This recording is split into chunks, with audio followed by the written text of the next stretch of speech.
Hey, I'm Jordan from Chatimize, and today we're going to talk about the future of chatbots, and we're going to talk about it together with Cris from Landbot. He's the co-founder of Landbot and now also the head of customer. Cris, thank you for coming. Can you introduce yourself to my audience? Absolutely, Darren. Thanks for having me. So, as you said, I'm Cris VR. I'm the co-founder of Landbot and currently the head of the customer success team. So, Landbot is a startup based in Barcelona that helps companies build successful customer experiences. Uh, Chatbots with no code. That's the main thing. So you don't need to write a single line of code. You can create a chatbot in minutes, put it on your website, put it on your instant messaging, and start getting leads, engaging with them, closing sales, etc. Okay, awesome. And what do you mainly see? It's a main point of mine is that I nowadays see that a lot of different chatbot software companies are built, and like 95% of them are only focusing on Facebook Messenger. You also provide an integration with Facebook Messenger, but also have a really good focus on websites. Mainly, websites is your main thing. Why did you choose for that angle instead of just going with Facebook Messenger? Well, what most companies do. Yeah. So back in the day, so Lanebot started, we as a company started in 2015. By 2016, we were already making chatbots for Facebook Messenger. And at the same time, we were starting to play with unofficial integrations of WhatsApp. So instant messaging was our thing, like everybody else's. The thing is that speaking internally with the co-founding team and also with the investors, we realized that we had a huge dependency on these channels, and that was the Yeah. main point that made us, click and think, all right, let's build something that's for us, built by us, and that's completely independent from third parties. But that time, the WhatsApp Business API was not even official yet. They were just working on it. So everything we were doing was just some, patching different ways of integrating WhatsApp. And we were like, all right, let's build our own channel. That's going to be a website channel. And let's try to build chatbots for it. And let's allow companies to build easily chatbots, not for Facebook Messenger like everybody else was doing, even us, and not for WhatsApp because it's too risky. There's no official integration with them. So let's go for the website because we control it completely. And that's why we were able to build such a flexible tool. Like you can do pretty much anything. I mean, the website gives you unlimited opportunities, and you can from iframe things within messages to create any sort of slideshows, buttons, formats, colors, shapes, like everything. And I think people loved that back in 2017 when we first launched the first version of Lanebot. Yeah, so you just have complete independence from other third parties like Facebook and WhatsApp and Slack. Although you provide them, you also have used your own channel in case Facebook goes bankrupt tomorrow. You still have a business. Exactly. So I remember, I think it was 2017 when for some weeks, Facebook decided to stop allowing users to create new Facebook Messenger chatbots. And I remember we built a campaign with a lane bot that looked like a Facebook Messenger bot but as you interacted with it, it will transform into what we know as lane bot. And yeah, I mean, the argument there was, I mean, if you don't want to, you know, get that risk of being part of a third party, something you cannot even control. I mean, from day to night, many businesses were like, what am I supposed to do if I cannot build more chatbots and chatbot agencies? And many people were really affected by this. So we just see it as an opportunity to do whatever we want to do. It can happen that someone closes the website and it's not possible to build anything for it, but that's very unlikely. So yeah.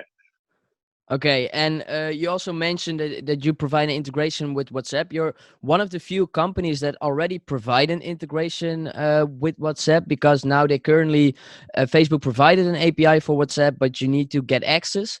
How hard is it to get access to the WhatsApp API, and what are the first results with people who already made a chatbot on WhatsApp? Yeah, so right now there are basically three different ways you can have access to the WhatsApp Business API. You can request it as an individual company, and it's going to be pretty hard to get that access. So if you're a super big company, you would probably get it.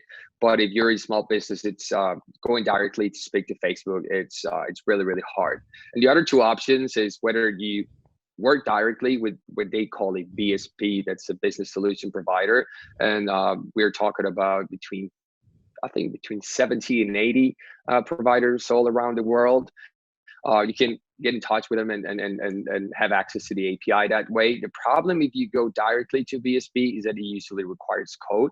So even they give you access to the technology, it's your company that needs to build everything from scratch. And the third option, and I think the one that makes the most sense, is connecting to a platform that's at the same time connected to these BSPs. So Landbot is a platform that's connected to these BSPs. So you don't have to do anything. If you're a company, you just upgrade to one plan where it includes the WhatsApp integration, and probably in a couple of weeks you can have everything set up. So you don't need code, you don't need to implement anything, you just need to provide some information. And this platform that's connected to Facebook, it's going to manage all these process for you until everything's ready. They complete the integration and you have access to this WhatsApp official integration.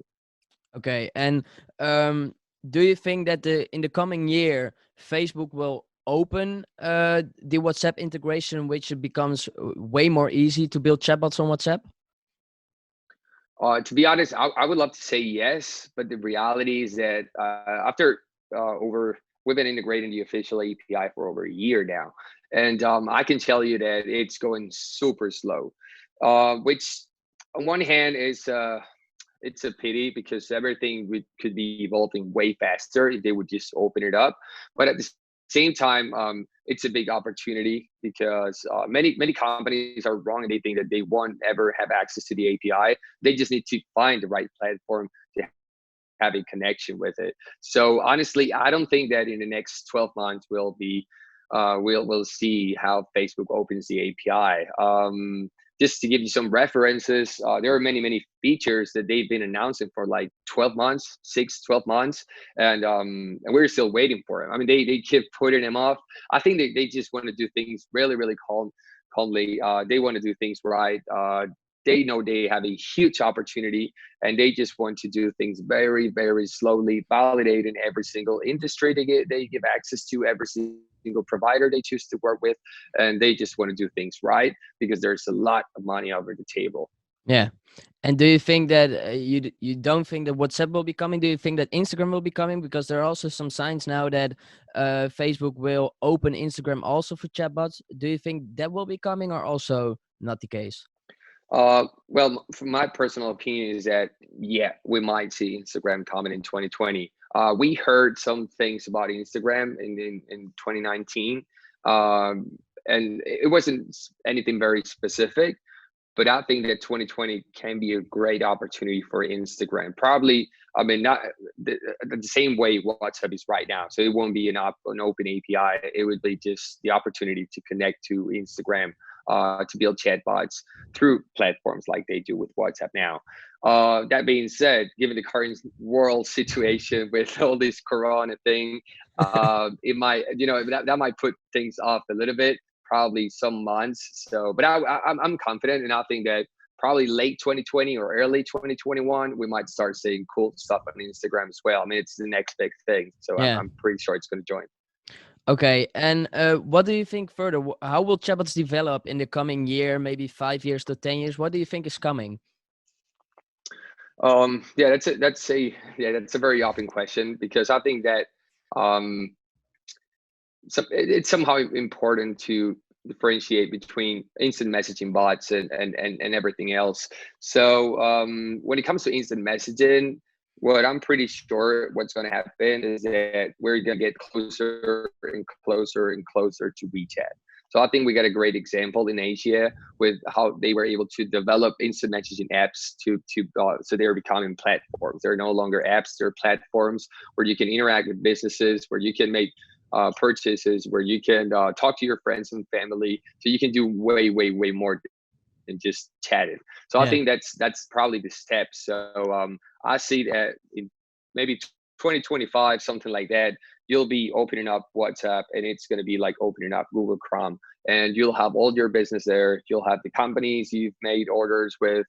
You'll have your teammates, but also your providers, your customers. You'll be able to interact with them, but also you'll be able to speak to and to create chatbots for all these little channels with everything that surround you, from companies to individuals. So I think that we'll just get closer and closer to WeChat when we're talking about instant messaging. When talking about the website, I think that we'll start seeing that the real thing about chatbots is probably the bot part.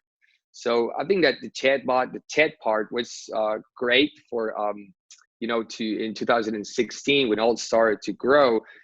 It was the easiest way for the technology to introduce to the mass a concept that's some automation, and Yeah. it's easier to understand if it's a dialogue automation, like you say something and you receive a reply. But I think that in the next years we'll see more and more chatbots or bots that are not necessarily just exchanging messages but performing actions in the backend. And that's something Landbot is able to do now, and so that's something we're betting a lot on. We can speak more about that later, but I think that's the main thing. So it's not only about keyword triggering and receiving replies and pressing one. So we'll come from what we can say an IVR, like an IVR system with the telephone, and that's going to evolve until you're able to make actual changes on third-party apps, on third-party databases, with that chatbot technology. But it's not going to be all about the conversation. It's going to be about the process. Okay.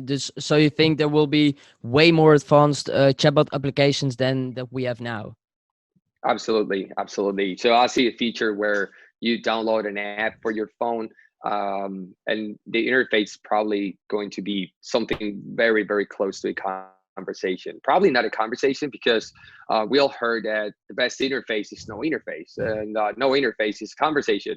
That's partially right, but at the same time, sometimes you don't really need a conversation to make something as efficient as possible. Yeah. Sometimes it feels natural. If you want to get more leads, you obviously need to transmit that humanity to your leads. But at the same time, if you just want to get this piece of information, maybe a bot can be a static version of a chatbot that just gets that information and sends it somewhere else. Yeah. And do you also think that what I think about what the future is going to do, especially with the Facebook introducing the new policy and all the hype around it, is that a lot of people will move towards different channels. A lot of chatbots are now just only on Facebook Messenger. And what I see is that currently a lot of people are also moving to other channels like email, like SMS, like WhatsApp. What do you think about it? Yeah, that's happening. Like we've seen many customers that were using like the most famous chatbot platform for Facebook Messenger, and they're switching back to SMS, which for me, I mean, it makes sense somehow. Like it's obviously something we all know. We've been dealing with SMSs for over, I don't know, 20 years now, over 30 years maybe. But the reality is that it's not. I think that we should take a look at other channels, whether we're talking about WhatsApp with its huge expansion, or we're talking about the website. So again, I think it's natural for a marketing agency that's building chatbots over Facebook, and then some policies change. It's not so attractive in terms of cost, and they just say, hey, let's roll back to SMS.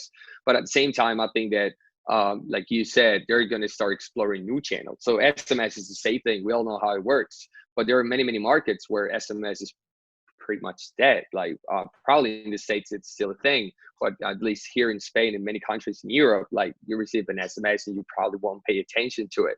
So I think that companies will start realizing about that. They'll start taking more risks, and they'll start betting on new channels, whether it's the website or probably WhatsApp. I think WhatsApp is basically going to take over the whole thing.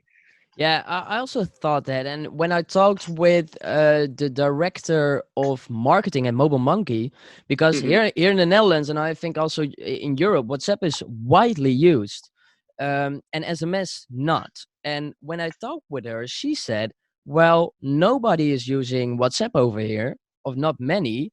And we're all using SMS, Facebook Messenger, but also iMessage. So I think it's really a cultural thing which messaging app you're using, and therefore Hmm. it's also uh, good whether you're going to bet on which channel. I think it really depends on your audience and where you also geographically are. Yeah, absolutely. But the reality is that we do have many customers in the United States, for instance, using WhatsApp.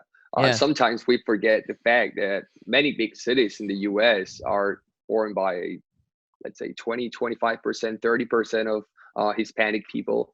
So maybe they're not offering services for for Americans themselves. They're offering services for other markets that are actually really, really WhatsApp heavy users, like yeah. Latin America and Central America.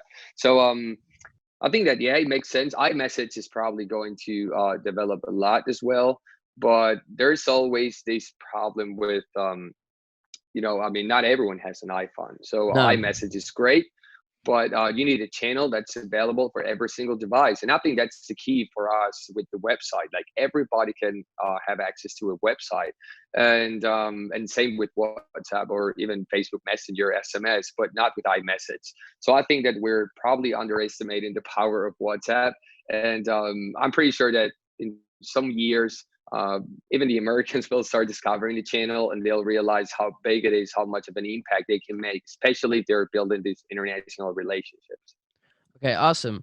I have some statements for you. Business Insider, Oracle, and Gartner all said, I think like 2 years ago, like in 2020, 80% of businesses will use some kind of chatbot automation. To me, like 80% is a lot, is way too much. What do you think about this 80% of businesses? Um, yeah, I mean, the first thing I thought when you read that was, yeah, that's too much. I mean, from our perspective, it's way too much, 80%. But it really depends on what you consider a chatbot. So it's like, yeah, company. I mean, 80% of individuals are using artificial intelligence. Well, you might think no, probably not, but we're all using Spotify, right? And there is an artificial intelligence. So I think it really depends on what you call what you think a chatbot is. So probably you're not directly, paying a subscription to a service that allows you to create chatbots and have them available for your customers, but you're definitely paying for subscriptions. You're using services that are somehow, fueled by chatbots, even if you don't even realize. So I think that in this case, Business Insider and the other sources, we're talking about like real chatbots, and I think that's a little bit too much. I think there's still a long way to go. We'll be probably talking about, I don't know, 40 sounds more. Yeah, I mean more. Yeah, I think around 40%. But we cannot forget that we still have a lot of really really small businesses that are not really technological. So it's not. I think 80 is just too much, honestly. Yeah, to me, I also my estimation was also around like 30 or 40%. But I don't know in Spain, but in the Netherlands, a lot of businesses are just not paying attention to this. I know that there are some magazines and that there are some websites in which they say, oh yeah, we also do chatbots, or chatbots is the next big thing. But essentially, the Mhm. businesses that use it consistently to drive customers towards the website or towards their local shops, not many. Yeah. And to my opinion, it's a little bit weird, but also it's a new channel, and it also comes in the beginning maybe with costs and not only with revenue. So maybe that's something that the people don't want. Mhm. um how is Landbot going to change in 2020? Can you say anything about it? Maybe more platforms, maybe focus on e-commerce, I don't know. uh Yeah. what can you say about it? Yeah. So there are many things to come, and I think that well, on one hand, we're going to bet really really strong on the no code movement. I think it's a super hot topic, and it's important for Lanebot to be positioned there. Like when you think of a database, you think of Airtable. When you think of uh, chatbots, you think of Lanebot. That's our main goal. So we Yeah, we want to position ourselves as the easiest ever chatbot tool in the market. So you don't need any line of code, any developer, any technical resources to build a chatbot. Obviously, if you have them, you're going to be faster, you're going to be more efficient. But it's the same with any no code tool. Like you can use Webflow without coding, but if you know how to code and you use Webflow, you're probably going to take it to the next level. So I think that on one hand, we're going to focus a lot on that position and on that no code chatbot builder, be the reference there. And that's going to come with a lot of marketing effort.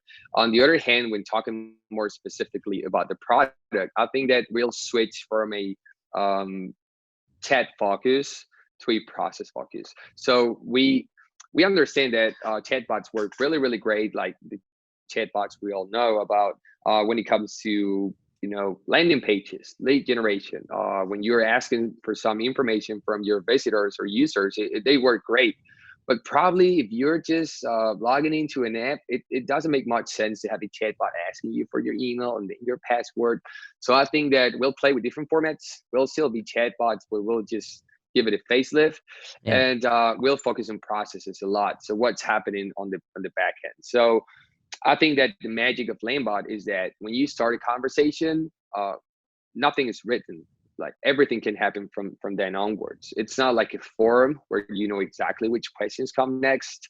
Uh, Depending on your replies, depending on how you interact with that experience, you can end up completing a payment, processing an order, receiving support, making queries in real time to any API out there. So I think that's the magic, and we're going to focus specifically on that. At the end of the day, if you got text messages, images, carousels, buttons, you cannot make much more out of how it looks. It already looks great. It's super flexible. So let's focus on what's happening on the inside. Let's focus on payments, authentication, on things like that that are going to make it more and more powerful. So companies won't see a chatbot as a customer service rep that's not super intelligent, and they'll start seeing it as a way of automating processes, automating that customer communication, whether it happens with the individuals or it happens on the back end connecting to other systems. Okay, and for my audience, for the people who don't know what the no-code community is, it's like the community of developers that's focusing on building applications in which you can make something without making any code, without programming. Exactly. So the no code movement is it was well, it really depends on who you ask this to, but probably Webflow is the biggest player in the no code movement. They got the no code conf in San Francisco. The first one was last year, 2019. Will be probably in the 2021, and it's a movement where, like you said, you can. Companies allow other companies or individuals to build really complex things, to build digital products, to build websites, to build web apps, channels, whatever they want to build, without having to know how to write a single line of code. So I don't know. I don't think you're a developer. I'm not a developer, but I could use Webflow to build a website. I could use Bubble to build an app, or I could use Landbot to build a chatbot. So it's this movement where the value proposition is, all right, you can build complex things. You can take a step on the technological side of things without having to, know how to code. Okay, awesome. And what you said later on that you're more going to focus on the process side, that would be also including having a lot of integrations with third-party software. Absolutely, yeah. So there's one big thing we are going to bet a lot on, and it's actually what we call democratizing APIs. So it all comes with this no code concept. So obviously, bringing native integrations to your app, it's really cool. Like people love it. They want to see your homepage with a lot of logos, and you just couple of clicks, you're Yeah. integrated with Stripe and Mailchimp and blah blah blah. We do have like right now we got around probably 8 to 10 native integrations. But the power is when you give the resources to regular people, to the average Joe that don't know any code, and they can just play with some APIs and integrate tools by themselves. That's the big thing, and I think that's probably the big shift we all need to make. So you don't need. I mean, I can tell you yesterday I was creating my first. I was configuring my first webhook. I was making requests, and I was saving the response and displaying it as an array of objects. And I was like, yo, I mean, 1 year ago, I was like, what are you talking about? But it's super easy. As long as you, as soon as you get the mechanics, you're able to integrate anything, and you don't really need code for that. So we'll obviously work on native integrations, but at the same time, we want to, help the average Joe build the things by themselves. We are aimed to all the makers, to all the people that want to have access to all these digital opportunities. They don't have the resources to. So we're going to make it super simple for them to just pick an app, pick another app, integrate them and have a process happening on its own. You can always use Zapier for that or tools Yeah. like that. But the first integration you build by yourself, I mean, you feel like you can go to the moon. Like you feel like Yeah. an astronaut. You're like, wow, did I did this by myself? And I think that's the main thing we're gonna focus on, empowering people to build digital things, to build integrations without technical knowledge. Okay, awesome. What do you want to see in 2020, but also maybe in the 5 to 10 years related to chatbots? Yeah, so I want to see two things that are probably going to come as a sequence. So the first one would be I want to see the big cops in the industry opening up their technology, their APIs for developers, because the paradox about no code is that you need code to build no code tools. Yeah. So I really hope they make available for everyone their technology. We're talking about the WhatsApp business API.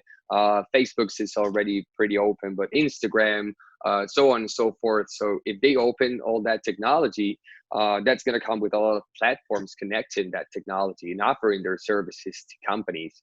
And that's going to come with the second big shift.